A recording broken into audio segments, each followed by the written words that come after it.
ఇశ్రాయేలును కాపాడువాడు కునుకడు నిద్రపోడు.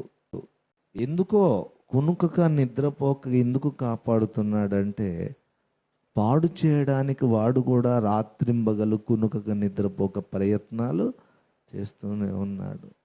ఇక్కడ ఉన్న మీరు ఈ విషయాన్ని గమనించండి. నేను గమనిస్తున్నాను. మనల్ని పాడు చేయడానికి సాతాను కంకణము కట్టుకున్నాడు. ఆత్మ సంబంధంగా నేను పాడు వాడు ఎన్ని రకాలుగా నేను పాడు చేయాలనుకుంటాడంటే చెప్తున్నాను. మొట్టమొదటిగా దేవుని మీద నీకున్నటువంటి ఆ ప్రేమ, ఆ ఆకర్షణ, అనురాగము, ఆ అటాచ్మెంట్ ఉందే, సహవాసం ఉందే, దాన్ని వాడు పాడు చేయాలని చూస్తాడు. ఏమండి, ఇక అందులోకి వెళితే బయటికి రాలేరు. ఇలా నీ ప్రార్థనా జీవితం, పరిశుద్ధత, భక్తి, విశ్వాసము, నమ్మకత్వం, యథార్థత, సమర్పణ, త్యాగము, దేవుని కొరకు నీ సాక్ష్యము, దేవుని కొరకు ఇతరులతో నువ్వు మాట్లాడే ఆ ఆసక్తి, ఎన్నో. ఇక ఒక్కొక్క పాయింట్ మొదలు పెడితే తెల్లారుతుంది. అలాగా అనేక విషయాలలో భక్తికి సంబంధించి నేను పాడు చేయడానికి ఒకవైపు వాడు నీ మీద దాడి చేస్తాడు.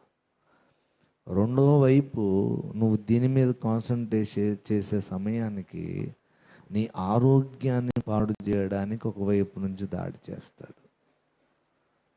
స్కెచ్ చూడండి, నీ హెల్త్ డిస్టర్బ్ చేయడానికి చూస్తాడు వాడు. నువ్వేమో వాడు నా ఆత్మీయ జీవితం మీద గురి పెడుతున్నాడేమో అనుకొని ఇటు యుద్ధం చేస్తుంటావు. పాతకాలపు యుద్ధాలన్నీ మనకు పాఠాలే. ఏమండి, ఎక్కడ లూప్ హోల్ దొరుకుతుందా అక్కడ దూరి ఈ కోటను స్వాధీనం చేసుకుందామని శత్రువు ఎలాగా అవతల రాజ్యం మీద దాడి చేస్తాడో, నీ జీవితం మీద సాతానాల దాడి చేస్తాడు. నీ స్పిరిచువల్ లైఫ్ చెడగొట్టడానికి ఒకవైపు పోరాడుతుంటే, ఇంకోవైపు నీ హెల్త్ ఏం చేస్తాడు? డ్యామేజ్ చేస్తాడు. దైవజనులు ఆరోగ్యాల మీద చాలా తీవ్రంగా దుష్టుడు దాడి చేస్తున్నాడు. ఇలా ఏమండి, అజాగ్రత్తగా ఉండద్దు.